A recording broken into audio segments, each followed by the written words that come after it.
Okay, I was waiting for the ceremonial weigh-ins to be over so I could watch all of the face-offs and know for sure that all of these new fights that have been made recently by the UFC for UFC 279 are now official. We've got Khamzat Chimaev versus Kevin Holland, Nate Diaz versus Tony Ferguson, and Li Jingliang versus Daniel Rodriguez. And I'm going to talk about all of these matchups in today's video and give my predictions for all of them. But the one I want to talk about most, because I haven't yet really spoken about it and give my prediction for, let's start straight away with Khamzat Chimaev versus Kevin Holland. This one is amazing. The fight night feeling there's gonna be when this fight is about to begin is gonna be crazy, because although Kevin Holland should get destroyed by Khamzat Chimaev, let's be real, he just should. You know what I mean? He was training to fight a striker in Daniel Rodriguez, and now he's been given Khamzat Chimaev. I know Khamzat Chimaev had some cramps, which was why he had to pull out from the weigh-in, and they stopped the weight cut early and didn't let him make weight, in his own words.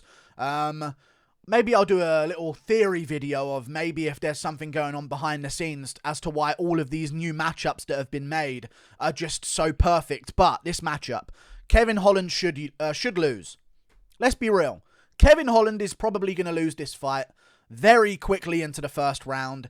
If Brendan Allen can submit you by rear naked choke, if all of these middleweight guys can take you down and expose you on the ground. I know Chimaev's not really a middleweight, but we're even talking about guys like, you know, Darren Stewart was able to take him down earlier on in his career and keep him there. And even Tim Means scored a couple of takedowns on Kevin Holland and had him down for a bit. Alex Oliveira had him down and had his back in the first round and tried to choke him out.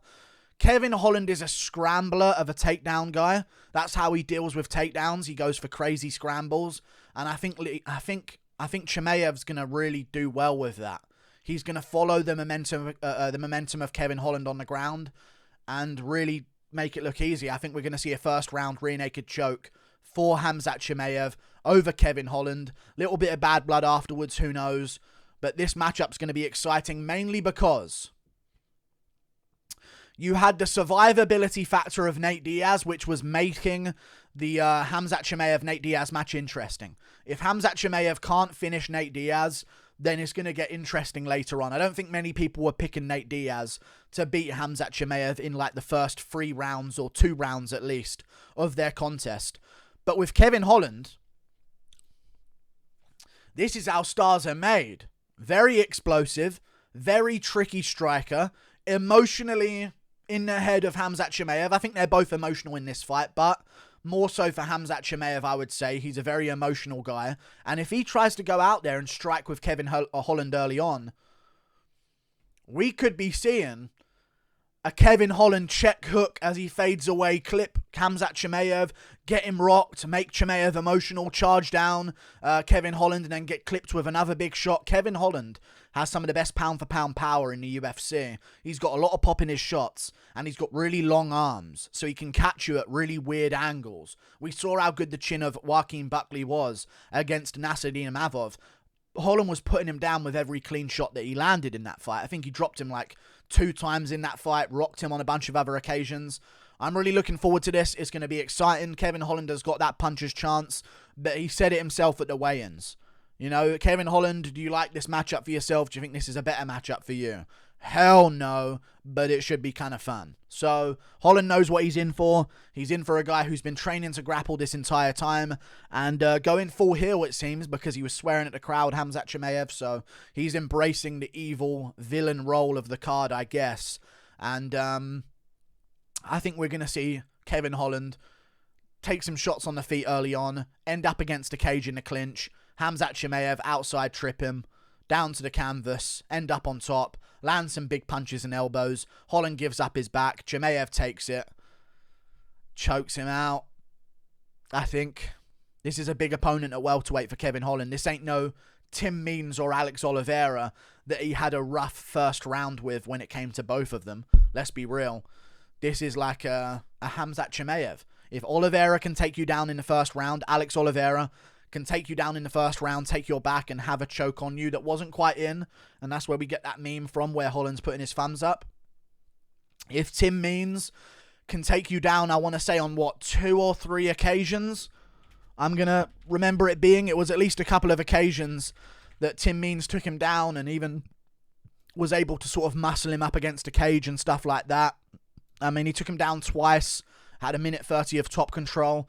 If you give that much time of top control to Khamzat Chimaev, he's going to find a rear naked choke. Maybe Kevin Holland has improved, but again, he took this fight on short notice. Chimaev has had a full camp. The only question you could ask is maybe, was that weight cut for Chimaev terrible?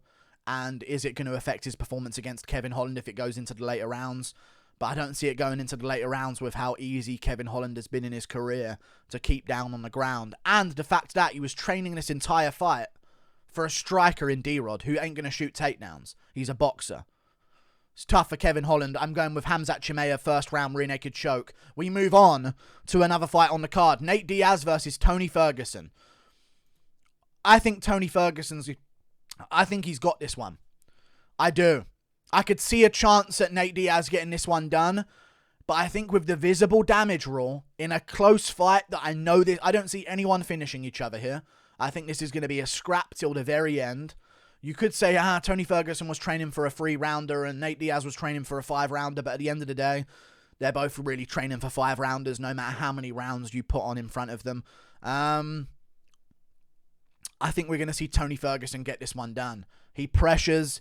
He has high volume. I don't see him getting out-grappled. I think this is going to be a striking match between Nate Diaz and Tony Ferguson. And Tony Ferguson, even though he took a KO loss, has been active recently. He's now at welterweight again. I think he's going to be rejuvenated for this matchup. He's not facing a massive power puncher in Nate Diaz. So I'm actually leaning towards Tony Ferguson getting this one done, because I just know for a fact, if you have scar tissue on your face and you're fighting Tony Ferguson, you're getting sliced open. And that's going to be the difference maker, I believe. If it's a close round and both guys have landed their shots, but Nate Diaz has a massive gash over his eye from a Ferguson elbow and blood dripping down from it, they're going to give the round to Tony Ferguson. If it's another close round and they're both taking massive shots, and this round Nate's cut over the nose and bleeding, and cut under the eyelid, or cut under the eye itself and bleeding down his cheek, they're going to give it to Tony Ferguson. It's the visible damage rule that's going to massively benefit a guy like Tony Ferguson against a guy like Nate Diaz. I don't mind who wins this one, because I know the winner... I highly doubt, and this could really age horribly, like Tony Ferguson, by the way. This could age horribly, but I really doubt this is going to be a brutal finish. So I'm really happy about this matchup being made, because you know no matter who wins, it's going to be a great fight. It's going to be a messy, sloppy fight. They're both going to have their moments, and it's not going to be a blowout for either guy, in my opinion. So I believe we're going to see Tony Ferguson beat Nate Diaz by decision, 48-47, in a fight for the ages, a fight of the night main event. Nate Diaz has some moments. Tony Ferguson slicing him open, hurting him to the body, hurting him to the legs as well. Nate just boxes, and Ferguson mixes it up and uses more abilities. He uses front kicks to the body, elbows as he comes in as well, which I think are going to be effective against Diaz, who leans into a lot of his shots to land them outside of range for most fighters. You see Tony Ferguson come in with that lead elbow quite a bit. I think that's going to be a massive factor here as well. And I think we're going to see Tony Ferguson get this one done.